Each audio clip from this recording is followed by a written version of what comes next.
Hello everyone, नमस्कार दोस्तों। Welcome to true IAS and PCS. इस लेक्चर में दोस्तों हम लोग बात करते हैं। एक हमारा टॉपिक बचा, दो टॉपिक बचे हमारे। स्वच्छ भारत मिशन के बारे में हम लोग बात करते हैं। ठीक है।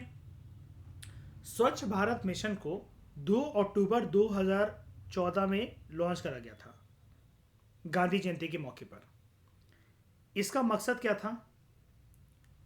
हमें यूनिवर्सल सैनिटेशन अचीव करनी है। अब देखो, यूनिवर्सल सैनिटेशन का मतलब ये नहीं है कि पूरी दुनिया को साफ करने की जिम्मेदारी इंडिया के कंटेक्स्ट में बोला जा रहा है कि यूनिवर्सल सैनिटेशन अचीव करनी है, यानी कि कश्मीर से कन्याकुमारी, गुजरात से अरुणाचल, अंडोमान एंड निकोबार आइलैंड्स और लक्षद्वीप आइलैंड, भारत की जो भी लिथोस्फेरिक टेरिटोरियल बाउंड्री है, वहां पर खुले में जो लोग शौच करते हैं, ठीक है, मल मूत्र फैलाते हैं, वो चीज, वो गंदगी और इस तरह की हैबिट हमें रोकनी है और इस प्रकार की गंदगी का निवारण हमें करना है।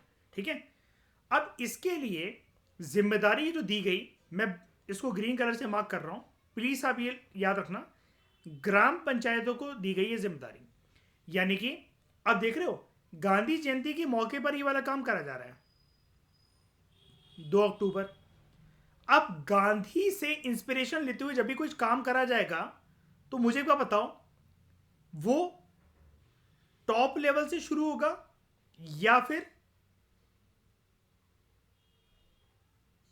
ग्रास रूट लेवल से शुरू होगा? बताओ। ग्रास रूट लेवल से। तो हम यहां पर टॉप को एक बार के लिए काटते हैं, टॉप से तो नहीं होगा, ग्रास रूट लेवल से होगा। ग्रास रूट लेवल में सबसे इफेक्टिव मशीनरी और बॉडी कौन हमारे देश में? विलेज लेवल पर ग्राम पंचायत। ये इसका आइडिया था, ये इसके पीछे आइडियोलॉजी है। ठीक है। और बनाना क्या है फिर? ग्राम पंचायतों को डिस्ट्रिक्ट्स में, गांव के लेवल को, बिल्कुल ग्रास रूट लेवल को बनाना क्या है? उनको बनाना, उनको ओडीएफ, ओपन डेफिकेशन फ्री, खुले में कोई भी शौच ना करे। अब इसके लिए बड़े सारे उस टाइम पर एड्स भी चलाए गए और ब्रांड एम्बेसडर्स भी चुने गए। ठीक है। एक एस्पेक्ट आप ये भी यहां पर लिख सकते हो, जैसे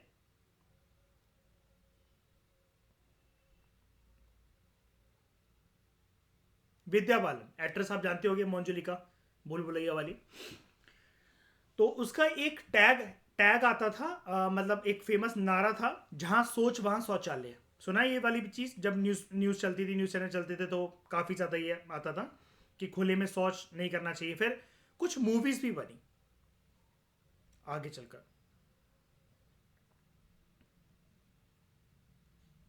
अक्षय कुमार की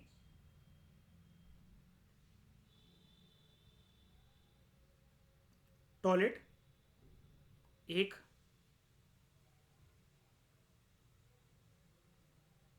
प्रेम कथा, यही नाम है आई थिंक उस पूरी मूवी का, है ना?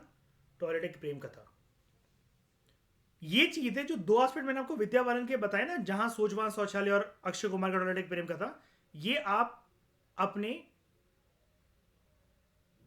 एथिक्स और ऐसे में एग्जाम्पल्स के तौर पर इसको होल्ड कर सकते हो। ठीक है। ताकि टॉपिक हमारा कॉम्प्रिहेंसिव तरीके से हर एक एस्पेक्ट से हो जाए। ऑफिस बात है, एनवायरमेंट की बुक है, तो विद्या बालन और अक्षय कुमार की बात तो करेगी नहीं है, लेकिन वो हमें सोचना पड़ेगा, वो हमारी जिम्मेदारी है कि हम और ज़्यादा डिकोड कैसे करें इसको। ठीक है। तो स्वच्छ भारत मिशन जो है, it is implemented by ministry of drinking water and sanitation. This is important thing. मैं एक बारी गलती कर चुका हूँ ये वाली, और इसमें चांटा खा चुका हूँ मैं एक बारी खुद से, क्योंकि इस मिनिस्ट्री का नाम मुझे याद नहीं था, और मैं दूर दूर से कोई, मतलब कोई आइडिया नहीं मिलता है ड्रिंकिंग वाटर एंड सैनिटेशन का, तो तुक्के मार कर आ गया था कुछ, और कोई मिनिस्ट्री थी उसको टिक कर आ गया था मैं। ठीक है। आई थिंक टेस्ट सीरीज में मैंने गलती करी थी, या फिर मध्य प्रदेश के पेपर में गलती करी थी मैंने, और यूपीएससी भी इसके ऊपर एक बार पूछ चुका है। तो ये मिनिस्ट्री वाली चीज़ आप ये याद रखना।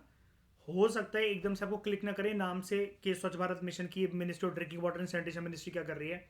इसी मिनिस्ट्री के पास जिम्मेदारी है स्वच्छ भारत मिशन की। ठीक है।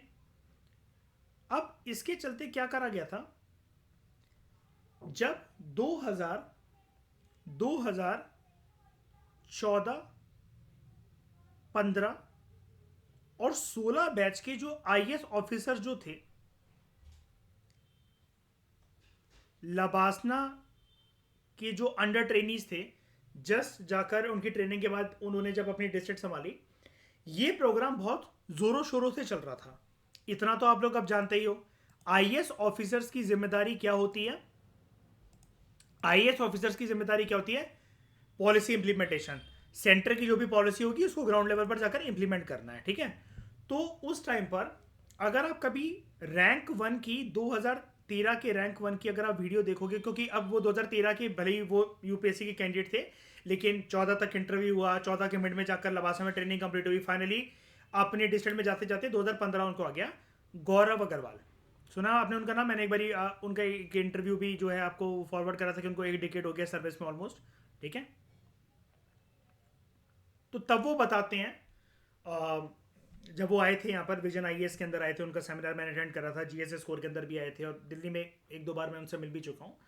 तब उन्होंने ये वाली चीज़, मतलब सेमिनार में ही मिल चुका हूँ, जो उन्होंने तब हम सारे स्टूडेंट्स को ये बताया था कि जब मैंने ज्वाइनिंग करी एज नौकरी एज आईएएस ऑफिसर, तब जाकर सरकार ने, केंद्र सरकार ने यही काम दे दिया कि घर घर जाके जो है टॉयलेट बनवाओ। अब टॉयलेट क्या बनवाओ, पहले आप इस लाइन को पढ़ लो फिर मैं बताता हूँ। इंसेंटिव्स जो है वो प्रोवाइड करे जाएंगे। स्वच्छ भारत मिशन जब लॉन्च हुआ था उसके अंतर्गत ये बोला गया सभी के सभी बिलो पॉवर्टी लाइन वाले हाउस होल्ड्स को और अबव पॉवर्टी लाइन वाले हाउस होल्ड्स को, रिस्ट्रिक्टेड टू एससीज and STs, physically handicapped and women headed household, अगर वो अपने घर में लेटरिन्स या फिर टॉयलेट्स बनवाते हैं, वॉशरूम प्रॉपर अगर एक वो बनवाते हैं, जहां पर चाहे इंडियन टॉयलेट हो चाहे इंग्लिश टॉयलेट हो, अगर वो कंस्ट्रक्ट करवाते हैं, अगर वो ST SC हैं, फिजिकली हैंडीकैप्ड लोग हैं या विमेन हैं, फिर चाहे वो बीपीएल फैमिलीज हो सारी की सारी, अब पॉवर्टी लाइन की फैमिलीज हो, लेकिन होने यही चाहिए। इंसेंटिव किनको दिया जाएगा? उनको पैसा मिलेगा वाला, ST SC को, फिजिकली हैंडीकैप्ड लोगों को, और ऐसे घर जिनकी मुखिया औरतें हों, हेड ऑफ द फैमिली औरतें हो। अगर उन्होंने ये अहम कदम लिया है कि टॉयलेट बनवाया उन्होंने अपने घर में, जो अभी तक था नहीं, उनके घर के जो लोग थे, बच्चे, बूढ़े, बुजुर्ग, महिलाएं, बच्चियां खुले में शौच करने जाते थे, तो वो लोटा लेकर सुबह सुबह झाड़ियों या जंगलों में ना निकल पड़े, घर में ही वो एक शौचालय बनवाकर वहां पर जो है अपने वेस्ट को डिस्चार्ज करें।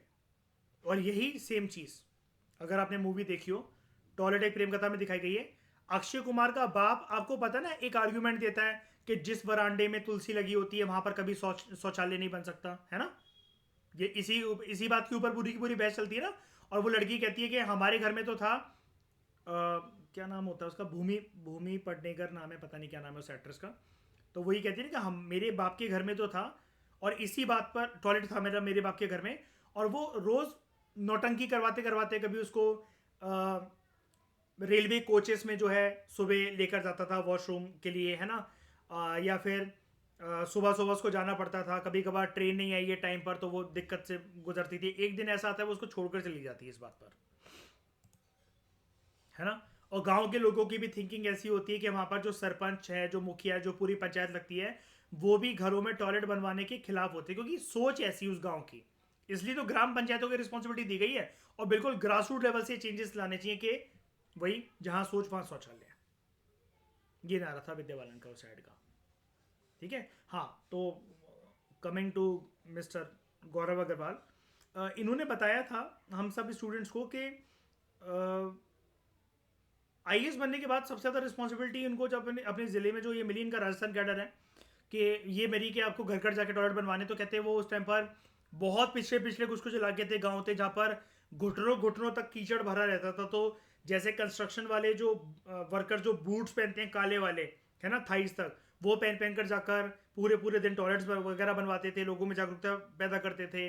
बहुत सारे IAS officers apart from Shri Gaurav Agarwal ji ये भी बताते हैं कि इन्हीं के बैच के या फिर टीना डाबी तक के बैच के वो बताते हैं कि लोग विरोध भी करते थे कि नहीं, इससे जो ये हमारे वेदास के अगेंस्ट है, धर्म के अगेंस्ट है, घरों में टॉयलेट हम नहीं बनवाने देंगे, हमें तो खुले में ही शौच करना पसंद है, कोई बात नहीं, हमारी बहू बेटियों की इज्जत जो भी है वो हमारे परिवार का मुद्दा है। तो लोगों को समझाना, जागरूक करना, उनको फिर इंसेंटिव देना, ठीक है। ये सारा काम करने में गौरव अग्रवाल बताते हैं कि एक सवाल कभी कभार मन के अंदर ये आता था कि इस चीज़ के लिए बनाऊं क्या आईएएस ऑफिसर, इस चीज़ के लिए इतना रगड़ा है क्या अपने आप को पूरे साल बैठ करके घर घर जाके जो है वो लेटरिन बनवाता फिरूं मैं। लेकिन वो फिर बताते हैं कि जब काल्मली इस बात को जब सोचा गया कि at least I am the policy implementer, और होता क्या है, उन्होंने एक बात पता नहीं इन्होंने बोला था, किसी आईएएस ऑफिसर ने बोला था, आई थिंक इन्होंने ही बोला था कि खुले में शौच करने से देखो होता क्या है यार, आप खुद इमेजिन करके देखो, आप किसी एक लड़की से प्यार करते हो, लड़की छोड़ो, आप अपनी माँ से तो प्यार करते हो आप सब लोग, है ना, जेंडर न्यूट्रल चीज़ है ना वो, तो क्या आप लड़की हो चाहे लड़की हो, आप अपनी मम्मी से तो प्यार करते हो। अब अगर हमारी मम्मी, हमारी ताई जी, बुआ जी, हमारी बीवी, हमारी गर्लफ्रेंड खुले में शौच करने जा रही है और उसको कुछ 4-5 मर्द देख रहे हैं, हमारा खून खोलेगा कि नहीं खोलेगा, हम मर्डर करने तक पे उतारू हो जाएंगे इस बात पर। ये जब चीज़ लोगों को समझाई गई, लोगों को समझ में आई, और तब गौरव अग्रवाल जी ये बताते हैं कि ये चीज़ कहने का एक आईएएस ऑफिसर का जितना इम्पैक्ट होता है ना, उतना आपस में जो गली में कोई घूम रहा होगा, आपका कोई दोस्त होगा, कोई रिश्तेदार होगा, वो आपको समझाएगा तो नहीं आपको बात समझ में आएगी है। लेकिन एक आईएएस ऑफिसर जब एक जनसंख्या, मतलब पूरी मीटिंग जो जनता दरबार लगाकर जब सब लोगों को समझाता है, तो वो 100 लोगों में से अगर 10 लोग भी आपकी वो बात मान रहे हैं, तो वहां पर आपका पर्पस पूरा हो जाता है यूपीएससी को क्लियर करने का। और उस टाइम की वो नीड ऑफ द आवर था भाई। अब आपने जिस टाइम पर यूपीएससी निकाल रखा है, उस टाइम पर सबसे ज्यादा जो हाइप में जो चीज है, जो सरकार जिस चीज के पीछे पड़ी हुई है, अगर वो यही है, तो आप तो पॉलिसी इंप्लीमेंटर हो ना, आपको अपना खुद का दिमाग तो लगाना ही नहीं है। ये बेकार बातें होती हैं, और ये जो गवार लोग हैं वो ये बातें करते हैं, मैं आईएएस ऑफिसर बनने के बाद ये कर दूंगा वो कर दूंगा। भाई you are just policy implementer. अपना दिमाग लगा के कुछ और करने की कोशिश करोगे तो रस्टिकेट हो जाओगे नौकरी से, या फिर सस्पेंडेड रहोगे। पॉलिसी इंप्लीमेंटर से ज्यादा एक आईएएस ऑफिसर कुछ नहीं होता। पुलिस प्रशासन में भी एक आईपीएस ऑफिसर यही करता है, ऊपर से जो डायरेक्शन मिल रखे होते हैं वो करता है, और क्राइम को कंट्रोल में रखना। ये नहीं क्राइम को कंट्रोल में रखने के लिए कि किसी को भी गोली मार दी। दिल्ली में अभी 2 एसीपीज हैं, आई थिंक एक एसीपी है, एक एसएचओ है, मुझे मेरे कलीग ने बताया अभी कुछ टाइम पहले। वो भी एक एसीपी है दिल्ली में। तो उसने मुझे बताया कि कैनॉट प्लेस के एक रेस्टोरेंट में एक आईपीएस को गलत खबर मिली थी कि यहाँ पर कुछ पता नहीं क्या वो मतलब एक एनकाउंटर करना है, वो करना है, उसके ऊपर इनाम लिखा हुआ है, तो गलत खबर मिली थी। तो उसने पुलिस टीम को लेकर जाकर उस आईपीएस ऑफिसर ने, उस एसीपी ने गलती से किसी को गोली मार दी। मैंने आई थिंक आपको गवर्नेंस के लेक्चर में आई थिंक जिक्र करा था इस बात का कुछ टाइम पहले। तो ऐसा नहीं होता कि आप आईपीएस ऑफिसर और आप बच जाओगे, आप ये कह दोगे गलती से गोली हो गई तो गोली लग गई, तो किसी और को गोली मार दी थी गलती से। वो एक नॉर्मल परिवार का एक बंदा था जो अपनी फैमिली के साथ डिनर वगैरह करने आया था, गलत रिपोर्ट मिली थी और गलती से गोली मार दी थी। दोनों आईपीएस ऑफिसर को 8 साल की जेल हो गई है, दिल्ली के तिहाड़ जेल में बंद है। ठीक है, जीवन का पहिया हमेशा सोच समझ के लेकर चलना चाहिए। सक्सेस के रथ के नीचे ना ऐसे पहिए निकल रहे होते हैं, अगर उसकी लगाम किसी गलत इंसान के हाथ में हो ना, तो वो सक्सेस मिलेगी और करके निकल जाएगी आपके हाथों से। ठीक है, तो इंसेंटिव्स जो है they are provided by centre and state, 75% is to 25%।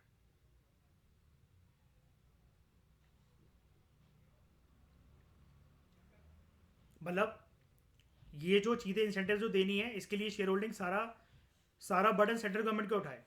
75% central government उठाती है, 25% राज्य की सरकार है। नॉर्थ ईस्टर्न स्टेट्स के लिए या फिर जो स्पेशल कैटेगरी स्टेट्स हैं, आपको हमेशा पता है कि इनका बाइफर्केशन 90:10 में होता है। सेंटर जो है वो 90% बर्डन लेगी इंसेंटिव देने का, और 10% ये नॉर्थ ईस्टर्न स्टेट्स या फिर स्पेशल कैटेगरी स्टेट्स। अब दिक्कत क्या थी, अगर आप लोग गांव वगैरह के इलाकों से ताल्लुकात रखते हो, आपका लिंक है कहीं ना कहीं, आप लोगों में से बहुत सारे लोगों को, चाहे फाउंडेशन कोर्स के आप स्टूडेंट्स हो या जो मुझे यूट्यूब पे सुने, इतना पता होगा टॉयलेट बनवाना एक मुख्य समस्या नहीं थी। टॉयलेट तो बन गए थे, सरकार ने पूरा प्रयास बनवा के टॉयलेट तो वो बनवा दिए और डिक्लेयर कर दिया कि इंडिया ओपन डेफिकेशन फ्री हो गया, अब खुले में कोई शौच नहीं करता है। लेकिन देखो, भारत में कभी भी कोई भी चीज़ ना यूनिवर्सली क्लेम करना कि ये चीज़ इंडिया से कंप्लीटली निजात हो गया है, कंप्लीटली फ्री हो गया है, ये थोड़ा सा एक हाइप क्रिएट करने वाली बात हो जाती है। सरकार एकदम से ताव में आ जाती है। हमें सोच समझ के बोलना चाहिए। अगर हम प्रशासनिक अधिकारी हैं, किसी एक पद पर बैठे हैं, सरकारी पद पर बैठे हैं, मुख्यमंत्री है, प्रधानमंत्री हैं, या सरकार के पार्ट हैं, जब सरकार ने बहुत एक्साइटमेंट के साथ ये डिक्लेयर कर दिया कि भारत जो है वो अब एक ऐसा देश बन गया जो कि जहां पर लोग जो है वो खुले में शौच नहीं करते और कोई भी नहीं करता है, सबके पास एक एक टॉयलेट है, तो फिर एक केस स्टडी जो है वो कंडक्ट हुई। और आपको पता ही है न्यूज़ रिपोर्टर्स उस टाइम पर रवीश कुमार वगैरह कैसे धज्जियां उड़ाते थे, है ना। रवीश कुमार ने बहुत धज्जियां उड़ाई है ना बीजेपी की।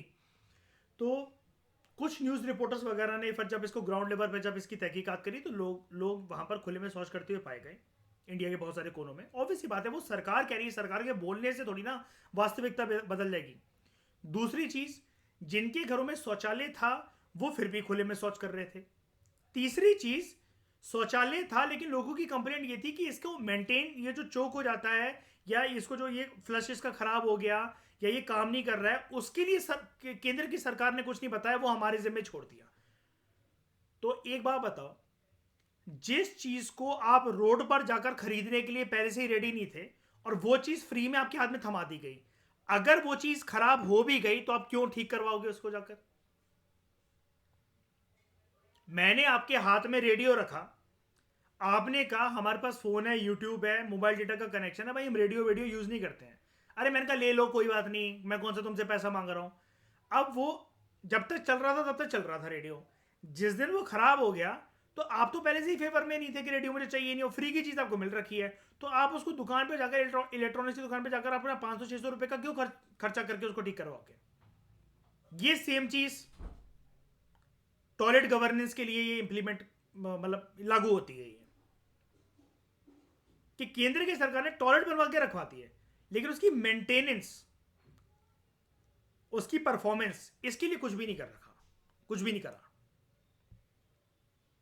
ये मैंने आपको कुछ और जो परफॉर्मेंस है ना, अभी यहां पर तो ये कुछ भी लिख देगा, मैंने आपको थोड़ा सा इस टॉपिक से अलग हटके जो वास्तविकता वाली जो चीज़ थी, रियलिटी वाली जो चीज़ थी, और उस साल के जो करंट अफेयर थे तब से मैं इस चीज़ को ट्रैक कर रहा हूँ।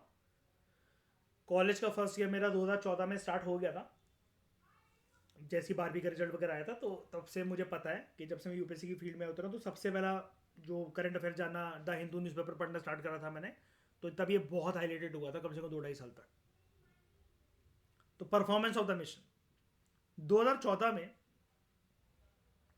सैनिटेशन कवरेज जो कंट्री के अंदर थी, इट वॉज रिपोर्टेड एट 38.7%। कभी भी इन परसेंटेज के पीछे मत भागा करो, बस ये याद रखा करो अगर आपको कभी भी परसेंटेज जाननी होती है, more than 50, less than 50, around 50, around 40, ऐसा कुछ करके जाना करो, ठीक है। तो 2014 में हमारे देश में सैनिटेशन कवरेज के लोग खुले में शौच जो है कितने लोग नहीं कर रहे हैं, घर में टॉयलेट वगैरह बनवा कर रहे हैं, तो सैनिटेशन कवरेज, साफ सफाई वगैरह का आंकड़ा जो हमारे पास रहता था वो था लगभग 38-40%, ठीक है। हुआ क्या, जब से मिशन आया तो more than 10 crore individual toilets have been constructed since the launch of the mission. जो रूरल एरियाज थे सभी के सभी स्टेट्स में, उन्होंने अपने आप को डिक्लेयर कर दिया था एज ओपन डेफिकेशन फ्री 2 अक्टूबर 2019 को। मैंने वही बोला ना भाई, रूरल एरियाज ने अपने आप को क्या डिक्लेयर कर दिया था। ग्राउंड लेवल पर बात यही, आप जानते हो पॉलिटिकल एंगल है, जहां जहां सरपंच और पंचायत लेवल पर बीजेपी के मतलब बीजेपी जो है उसके बंदे जो जीत रखे थे, उन्होंने बोला एकदम से तो अगले साल तो डिक्लेयर कर नहीं सकते थे कि हाँ भाई 2 अक्टूबर 2014 को मिशन लॉन्च हुआ, 2 अक्टूबर 2015 को जादू की छड़ी घूम गई, अलादीन का चिराग चमक गया और बोल दे कि इंडिया, भारत जो है ओपन डेफिकेशन फ्री हो गया। सरकार ने 5 साल का वेट करा, ठीक है, और 2019 के जब इलेक्शन में सरकार जब ये जीतती है तब सरकार डिक्लेयर कर देती है कि इंडिया एक ओपन डेफिकेशन फ्री देश हो गया। मैंने वही बोला कि जल्दबाजी में चीज बोली गई। और सॉरी 2019 में तो आपके सामने यहां पर लिखा हुआ है, सरकार के कुछ मंत्री, जो केंद्र सरकार का जो मंत्रिमंडल है, मोदी जी का मंत्रिमंडल, उसमें से कई सारे केंद्र मंत्रियों ने, specially ministry of drinking water and sanitation के जो केंद्र मंत्री थे, उन्होंने वैसे ही बोल दिया था बीच में आकर के हाँ भारत ओपन डेफिकेशन फ्री हो गया है। 2016-15 तक ही बोलने लग गए थे वो लोग तो। लेकिन ये चीज आज भी अगर आप देखोगे तो आज भी ऐसा नहीं है कि Bharat completely open defecation free हो गया। वो अलग बात है, मेंस की आंसर राइटिंग के लिए या फिर अगर आप ये कहो कि इंटरव्यू के लिए, तो आप ये कह सकते हो कि हाँ ऑलमोस्ट हो गया है। आप भी कभी अपना आंसर 100% ऐसा मत दिया करो कि कंप्लीटली हो गया, क्योंकि अगर इंटरव्यू ने आपको क्रॉस चेक करके बोल दिया है, फिर मेंस के चेकर को ये वाली बात पसंद नहीं है कि तुम ये मंत्रियों की बात पे कैसे विश्वास कर सकते हो? तुमने इसके ऊपर कोई केस स्टडी देखी है? कोई कोई खुले में शौच नहीं करता है, ऐसा तो नहीं है यार। आप एक नॉर्मल सी बात देखो ना, हाईवे की लंबी लंबी जर्नीज होती हैं। अगर आप एक स्टेट से दूसरे स्टेट ट्रैवल कर रहे हो, आपकी मासी, बुआ, ताई या कहीं भी कोई रह रहा है, मर्दों की अक्सर एक आदत होती है, लंबे लंबी हाईवे की जर्नी पर जा रहे हैं, सर्दियों के दिन चल रहे हैं, भाई अब टॉयलेट कहाँ मिलेगा कहाँ नहीं मिलेगा, तो वो गाड़ी रोककर बहुत सारी फैमिलीज सूसू करने उतर जाती हैं। अब आप कहोगे यहाँ पर तो बात सर ओपन डेफिकेशन की हो रही है, पॉटी करने की हो रही है। तो यहां पर इसका मतलब ये कि सरकार ने इसके लिए हरी झंडी दे रखी है कि कहीं भी उतर के सुसु करने लग जाओ। और वो लेडीज भी करती हैं, जेंट्स भी करते हैं खुले में, और पढ़े लिखे घर के लोग भी करते हैं। भाई नॉर्मल बॉडी प्रोसेस है ना। अब आप ये कहो कि अंबानी सुसु नहीं जाता 15-15 दिन तक, उसके बाद बहुत सारा पैसा है, ये कोई लॉजिक थोड़ी ना। आपको जाना है तो इमीडिएटली जाना है। फिर आपके साथ कोई बच्चे होते हैं, है ना, जिनको जाना है इमीडिएटली, वरना वो क्या कहते हैं गाड़ी खराब कर देंगे, या फिर उनको गाड़ी रुकवा कर सुसु करवाना ज़रूरी है। पॉइंट यही है ना। लेकिन फिर ये ओपन डेफिकेशन फ्री कैसे हुआ फिर, अगर ये चीज़ें अभी तक चल रही हैं? किसी भी हाईवे पे आप जाकर देख लो, अभी चले जाओ आप, यमुना एक्सप्रेस वे पकड़ लो, आप कुछ भी हाईवे पकड़ लो, लखनऊ एक्सप्रेस वे पकड़ लो, डेफिनेटली बगल में जो बुशेज होंगी, झाड़ होंगी, जो ग्रासेस होंगी, कोई ना कोई आपको मिल जाएगा ऐसा जो गाड़ी रोककर सुसु कर रहा होगा, करवा रहा होगा अपने बच्चों को। तो कभी भी अपना आंसर देने से पहले वास्तविकता जान लेना। हमेशा इसलिए मैं कहता हूं अपने आप को एडमिनिस्ट्रेटर की तरह सोच के चला करो। ये 12वीं का एग्जाम नहीं है, कॉलेज का एग्जाम नहीं है कि आप कुछ पढ़कर गए और आपने वॉमिट वॉमिट कर दिया। आपकी एक एक बात, एक एक शब्द मायने रखता है। इवन मेंस के अंदर एक क्वेश्चन को छोड़ना बहुत प्यारी स्माइल देता है मेंस एग्जामिनर के चेहरे पर। क्यों? कि इस बंदे या बंदी में इतने गट्स थे कि इसने इशारे से मुझे ये चीज हिंट कर दी कि ये इसके बारे में नहीं जानता। और आपकी हमेशा दुनिया में इज्जत तभी होती है जब आप ये एक्सेप्ट करके चलो कि आप सारी चीजें कभी नहीं जान सकते हो। There is always a scope of learning. इसलिए इंटरव्यू भी जितने लोगों के होते हैं, अगर आप कुछ गलत आंसर बोल देते हो ना, या अगर आप ये बोलते हो कि कैन आई ट्राई, या गलत आंसर नहीं, मतलब आपने अधूरा आंसर छोड़ दिया, इंटरव्यूअर हमेशा कॉन्वर्सेशन में आपको एक वैलिडेशन देगा कि देखिए आप जो बोल रहे थे ये भी है, मैं आपको बताता हूं ऐसा भी है। तो वो आपके आप में ये देखना चाहता है कि भाई आप 25% 15% जानते थे, 85% जो वो जानता है उसने ऐड कर दिया। तो ना ही वो दुनिया का सबसे महान आदमी है कि जो सब कुछ जानता है कि वो इंटरव्यू ले रहा है, ना ही आप वो महान आदमी हो। और कभी किसी से इंप्रेस मत हुआ करो। ये मैं आपको आउट ऑफ द कंटेक्स्ट एक बात बता रहा हूं, रैंक 1 से भी कभी आप इंस्पिरेशन मत लो, क्योंकि जिस साल उसने रैंक 1 निकाली है ना, वो उसका उस साल का गेम था, अगले साल सिनेरियो अलग होता है। और मेरी जो इस बात को रिफ्यूट करते हैं, तो मैं उनको भाई एक सिंपल सी चीज बोलता हूं, तुम जब से यूपीएससी का सिलेबस चेंज हुआ था 2013 से लेकर 23 तक, सारे रैंक 1 के बंदों को बैठा लो, टीना डाबी, गौरव अग्रवाल, ईरा सिंगल, शुभम कुमार, तुम सबको उठा लो, अब इनका एग्जाम कंडक्ट कर दो एक साल। अब बताओ रैंक 1 कौन आएगा किसका? जरूरी भी नहीं कि सारे लोग प्रीलिम्स निकाल सकें। 2024 के पेपर में तुम 2013 से लेकर 23 तक के सारे रैंक 1 को बिठा दो, अब बताओ रैंक 1 किसकी? कभी किसी से इंप्रेस मत हुआ करो। जिसने जो साल एग्जाम निकाला है, it was good for him और हर। आप अपना दायरा अलग से चुनो। Yes you can take inspiration, लेकिन जो स्ट्रैटेजी उसने इंप्लीमेंट करी थी तो भाई उसके लिए वो उस साल काम आ गई है। अब आप के पापा के कोई आईएएस ऑफिसर दोस्त है, कोई मिनिस्ट्री में है, कुछ भी है, अब वो 40 साल से सर्विस में, 30 साल से सर्विस में, 20 साल में सर्विस में, आप उनसे यूपीएससी का ज्ञान ले रहे हो, तो भाई आप बहुत बड़े सीईओ फिर। और जो बता रहा है वो एक आईएएस ऑफिसर, जब बहुत सारे टाइम तक एक प्रशासनिक अधिकारी हो तो उसमें घमंड हो जाता है। उस बेवकूफ को ये कहना चाहिए आपको, और आप जैसा बेवकूफ जो सुनने बैठ जाता है उसकी बात, कि भाई उसके टाइम पे एथिक्स था क्या? उसके टाइम पर एक ही ऑप्शनल के 2 पेपर होते थे क्या? उसके टाइम पर Indian society, disaster management, agriculture आता था क्या? क्वेश्चन आज जैसे 10 और 15 नंबर के आते थे क्या? तो वो कैसे गाइड कर सकता है आपको?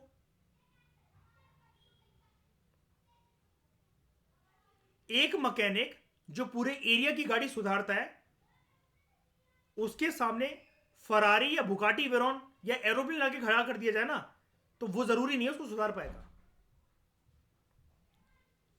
इसलिए आपको इस जर्नी में अपना रास्ता खुद ही ढूंढना पड़ता है। बने बनाए आईएएस ऑफिसर तो छोड़ो, रैंक 1 से भी अगर आप सलाह लेने बैठे हो ना तो आप मूर्ख हो। इस बात को कभी ध्यान से सोचकर देखना कि मैं क्या बोल रहा हूँ और क्यों बोल रहा हूँ ये वाली बात। आपको कि फिर हम बताएंगे कैसे, किससे पूछेंगे, फिर हवा में हम जाने। अरे भाई, सिलेबस सब्जेक्ट जानो और बहुत रीसेंट कैंडिडेट से जानो। लेकिन आप सोचो कि डिट्टो मैं वैसे ही कर लूंगा, तो आपको क्या पता उसके मन के अंदर क्या चल रहा था, या फिर जो आपको वो बातें बता रहा है, या उसके उस टाइम पर उसकी थिंकिंग कैसे काम कर रही थी। भाई एक बंदी है, वो किसी से इंस्पायर्ड है। अब जिस बंदी ने रैंक 1 रैंक 2 रैंक 3 निकाली है, जिस टाइम पर उसके मेंस चल रहे थे, उसके पीरियड्स नहीं चल रहे थे, उसके मेंस्ट्रुअल साइकिल नहीं चल रही थी। लेकिन आप में से किसी बंदी की चल रही है मेंस्ट्रुअल साइकिल। डिफरेंस आ गया ना। आपके तो मूड स्विंग्स हो रहे हैं, आपके तो स्टमक क्रैम्प्स हो रहे हैं। उतने एंथुसियाज्म के साथ अपना मेंस का पेपर कैसे लिख पाओगे जितना उसने लिखा था रैंक 2 रैंक 3 ने। आपने डिट्टो एग्जैक्टली उसकी स्ट्रेटेजी कॉपी करी, आप मेंस तक पहुंच भी गए, लेकिन आपके पीरियड चल रहे हैं, उसके नहीं चल रहे थे। रियलिस्टिक बात कर रहा हूं मैं। अब बताओ, इस चीज को रिफ्यूट करके दिखा दो।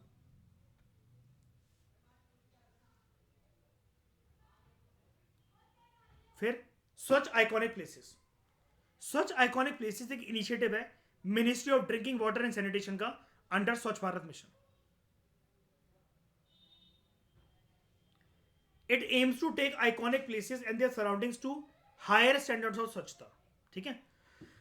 अब जैसे इसके तहत आपको पता है, मतलब स्वच्छ आइकॉनिक प्लेसेस तो नहीं कह रहा हूं, लेकिन क्लीनेस्ट सिटी हमारे देश में कौन सी है? मध्य प्रदेश की। Can you name it? Indore. है ना, स्वच्छता की रैंकिंग में, साफ सफाई की रैंकिंग में ये नंबर 1 पे रहती है हमेशा। Indore, it is in Madhya Pradesh. Madhya Pradesh की कैपिटल क्या है? भोपाल। तो फिर जानते हैं हम इम्प्लीमेंटेशन के बारे में। तो ये कोलैबोरेटिव प्रोजेक्ट है with 3 other central ministries: urban development, culture, tourism. मतलब ये urban development ministry, culture ministry, tourism ministry और कंसर्न स्टेट गवर्नमेंट के साथ। जिस राज्य में वो इंप्लीमेंट होना है, जहां पर ये टॉयलेट्स वगैरह बनने हैं, या फिर ये जो साफ सफाई का अभियान जो चलना है पूरा का पूरा। बात देखो, स्वच्छ भारत मिशन के अंदर ऐसा नहीं है कि सिर्फ टॉयलेट ही बनाए जाएंगे। स्वच्छ भारत मिशन का एक अहम पिलर था कि टॉयलेट बनाए जाएंगे। वो वाला टास्क कंप्लीट हो चुका है, लेकिन मैंने आपको क्या बताया, पुअर परफॉर्मेंस जो है वो इसी वजह से है कि जो टॉयलेट जो है उनकी मेंटेनेंस के लिए सरकार ने कोई मतलब अहम कदम नहीं उठाया। तो initiatives taken up under Swachh iconic places initiatives are: sewage infrastructure को इंप्रूव करा गया, सैनिटेशन फैसिलिटीज को इंप्रूव करा गया, वाटर वेंडिंग मशीन आई है। वाटर वेंडिंग मशीन क्या होती है, मैंने आपको बताया था ना, जैसे एक प्रकार का जनरेटर जैसे वो लगा दिया जाता है, और वो नालियों से वो गंदे पानी को खींच कर उसको धुएं की फॉर्म में उड़ा देता है, साफ कर देता है, सीवेज को खींच लेता है। वैसी होती हैं कुछ मशीनें। ठीक है। Solid and liquid waste management, lighting arrangements, beautification of parks, road maintenance, better transport facilities in approach and access areas besides at the main sites. अब आपको भी ये सुनकर देखो पता तो लग ही गया होगा ग्राउंड रियलिटी क्या है और ये थ्योरेटिकली क्या लिखा जाता है ना। लेकिन ये इनिशिएटिव लिए गए, बात इनिशिएटिव को लेने की नहीं होती है। एक होता है इनिशिएटिव्स आर टेकन अप, लेकिन what about it's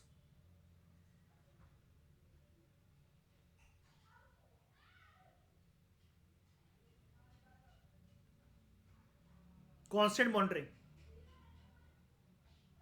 plus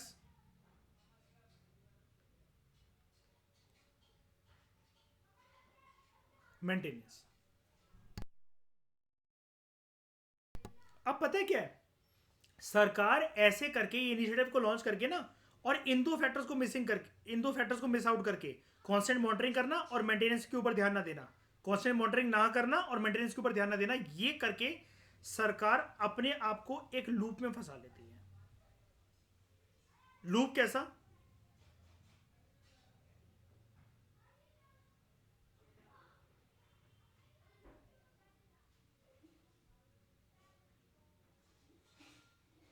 hundred percent wastage of money. तुमने ये बनवा दिया, तुमने टॉयलेट्स वगैरह बनवा दिए, पार्कों को साफ करवाया, रोड को बनवाया, सब कुछ करवाया। मान लो ये वाला इनिशिएटिव लिया गया मध्य प्रदेश में, और वहां पर केंद्र सरकार, मध्य प्रदेश की सरकार, सारी मिनिस्ट्रीज वगैरह मिलाकर सबने जो कोलैबोरेशन करा और वो करा, पैसे वगैरह मिलाए, 75% जो 25% था ना, मान लो कि ये जो खर्चा आया यहाँ पर आया लगभग 1100 करोड़ रुपए का। ये वाला एक वैसे एक मतलब एक ईयर को लिख रहा हूँ, ये वाला काम करा कि 2015 में, लेकिन 25 तक, 15 में जब जो बना दिया गया था वो वैसे ही बना हुआ है, 25 तक किसी की ना ही कॉन्स्टेंट मॉनिटरिंग है, ना ही मेंटेनेंस के ऊपर ध्यान दिया गया। तो ये 1100 करोड़ रुपए 100% वेस्ट ऑफ मनी हो गया। और ये लूप जो है सरकार, मैं लूप इसको क्यों कह रहा हूँ, तुम 1100 करोड़ रुपए को फिर कहीं और लगा देते, ये ड्रामा क्यों करा।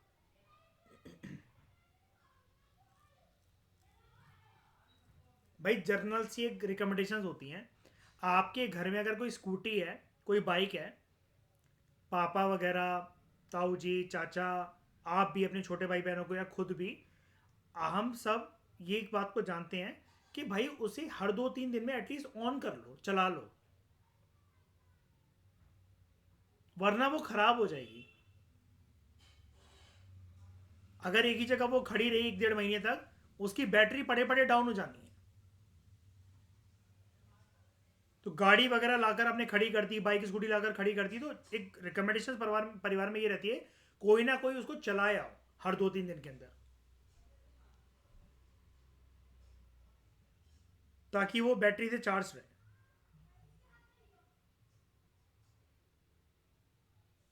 समझ गए। तो मेंटेनेंस या कांस्टेंट मॉनिटरिंग हर एक चीज की जरूरी होती है जिस पर पैसा लगाया होता है आपने। लोग तो वैसे भी इंटरेस्टेड नहीं थे ना टॉयलेट वगैरह बनवाने के लिए या साफ सफाई वगैरह करवाने के लिए। गांव के लोगों में, grass root level of the society में इतनी जागरूकता कहाँ और इतना टाइम उनके पास कहाँ। हमारा देश एक कृषि प्रधान देश है। ऐसे ग्रास रूट लेवल में जनरली पर्सन खेती बाड़ी करने सुबह निकलता है, शाम तक कमर तोड़ते तोड़ते रोटी वोटी खाकर अपना आराम से सो जाता है चारपाई पे। वो क्या देखेगा ये पार्क को मेंटेन करके वो करके कि रोड खुदी है कि नहीं खुदी है, क्या हो रहा है क्या नहीं हो रहा है। उसको भरोसा ही नहीं है सरकार और प्रशासन पे, और फिर खुद भी जागरूक भी नहीं है और ना इतना समय है। तो सरकार सिर्फ बनवाकर छोड़ देती है, तो सरकार का वो पैसा वेस्ट हो रहा है। ये वाली बात अक्सर और बहुत बार इकोनॉमिक सर्वे हाईलाइट करता है कि सरकार का बजट जो है वो इस तरीके से वेस्ट हो रहा है। अब प्लेसेस जो जिनको सेट करा गया था इस स्कीम को इम्प्लीमेंट करने के लिए, इसको अलग अलग फेजेस में लॉन्च करा गया था। फेज 1 में चुना गया जगहों को वो थी अजमेर शरीफ दरगाह राजस्थान में, CST Mumbai, golden temple, Kamakhya temple, Manikarnika ghat, Meenakshi temple, Shri Mata Vaishno Devi, Shri Jagannath temple, Taj Mahal and Tirupati temple. Phase 2 में याद रखना ओवरऑल साफ सफाई की बात हो रही है, कहीं आप ये सोचो कि यहां पर टॉयलेट बनवाने की बात चल रही थी। सिर्फ टॉयलेट बनवाना एक एस्पेक्ट है, एक एंगल है, इसके अलावा और भी चीजें चल रही थी। फेज 2 में Gangotri, Yamunotri, Mahakaleshwar temple, Char Minar, convent and church of Saint Francis of Assisi, Karadi, Gomateshwar, Baidyanath Dham, Gaya तीर्थ और सोमनाथ टेम्पल। फेज 3 में राघवेंद्र स्वामी टेम्पल, कुर्नूल आंध्र प्रदेश के अंदर, Hazarduari palace, Murshidabad West Bengal, Brahma Sarovar temple, Kurukshetra Haryana में, बिदुरकुटी बिजनौर यूपी में, माना विलेज चामोली उत्तराखंड में, Pangong lake Leh Ladakh Jammu and Kashmir, Nag Vasuki temple Allahabad Uttar Pradesh में, ईमा केतल मार्केट इम्फाल मणिपुर, सबरीमाला टेम्पल केरला और कनवाश्रम उत्तराखंड।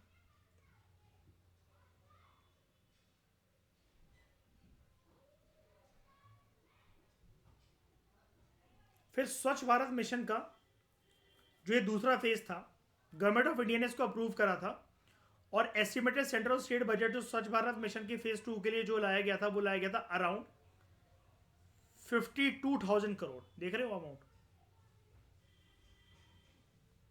बात लेकिन वही है, आप ना अपनी एक्सपेंशन करते जा रहे हो, जैसे अभी तक स्वच्छ भारत मिशन अगर इतना कवर हुआ था यहाँ तक फेज 1 के अंदर, तो फेज 2 में आपने उसको यहाँ पर भी कवर कर लिया, यहाँ पर भी कवर कर लिया, ठीक है, वो बात समझ में आती है। लेकिन what about it's constant monitoring and what about maintenance? वो पैसा फिर बेकार है। गाड़ी चलानी ही नहीं है तो खरीद के लेकर क्यों आ रहे हो उसको गैराज में रखने के लिए? वो वैसे ही खराब हो जाएगी, काम मांगेगी, और पैसा लगवा के काम वो ठीक करवाना पड़ेगा उसे। यही स्वच्छ भारत मिशन की पहचान है। सेकेंड फेज को इंप्लीमेंट करा जाना था, सरकार ने बोला 2020 से लेकर 2024-25 के बीच में। सेकेंड फेज जो है it will focus on open defecation free, ठीक है, ओडीएफ प्लस। जैसे अभी तक क्या था फेज 1 के अंदर, सिर्फ ओपन डेफिकेशन फ्री के ऊपर फोकस था, ओडीएफ। अब क्या चीज आ गई, ओडीएफ प्लस। तो यहां पर करना क्या है, यहां पर सस्टेनेबिलिटी के ऊपर भी फोकस करा सरकार ने, and solid and liquid waste management, ये दो चीजें ऐड हुई, sustainability and solid and liquid waste management. ODF plus जो है इट विल कन्वर्ज विद मनरेगा, specially for grey water management. Grey water मतलब होता है ये नाले का पानी, ठीक है, sewage water. And it will complement the newly launch Jal Jeevan mission. और फिर आपको पता है ministry of drinking water and sanitation का नाम भी एक चेंज हो गया था, मिनिस्ट्री ऑफ जल शक्ति। फंड शेयरिंग पैटर्न कैसा रहेगा फेज 2 के अंदर? नॉर्थ ईस्टर्न स्टेट्स के लिए और हिमालयन स्टेट्स के लिए और यूनियन टेरिटरी और जम्मू एंड कश्मीर के लिए 90:10, मतलब 90% फंडिंग सेंट्रल गवर्नमेंट, 10% ये नॉर्थ ईस्टर्न राज्य और जो हिमालयन स्टेट्स है, और अगर जम्मू एंड कश्मीर है अगर यूटी है तो 60:40 फॉर अदर स्टेट्स। और अगर यूनियन टेरिटरीज हैं, सिर्फ जम्मू एंड कश्मीर की यूनियन टेरिटरी को छोड़कर बाकी सारी यूटीज के लिए 100% फंडिंग सेंट्रल गवर्नमेंट देगी। जम्मू एंड कश्मीर के लिए क्या होगा, 90% देगी centre, 10% Jammu and Kashmir. State नहीं बोलना चाहिए इसको, सॉरी, एक्सट्रीमली सॉरी, यूटी। तो इस डिस्कशन में दोस्तों फिलहाल इतना ही। Thank you very much for discussion. एक एस्पेक्ट हमारा और रह गया, उसको हम नेक्स्ट लेक्चर में डिस्कस कर लेंगे, riparian buffers for mitigation of eutrophication, ठीक है। जैसा कि हम बात कर रहे थे यूट्रोफिकेशन के बारे में शुरू में, बीच में ये बस ये टॉपिक्स आ गए थे आपके स्वच्छ भारत मिशन वगैरह और बायो टॉयलेट्स वगैरह। लेकिन हमारा जो फ्लो चल रहा था इस चैप्टर के अंदर वो यूट्रोफिकेशन, एल्गल ब्लूम, सबको लेकर चल रहा था, उसको हम नेक्स्ट लेक्चर में देखेंगे। Thank you very much for discussion.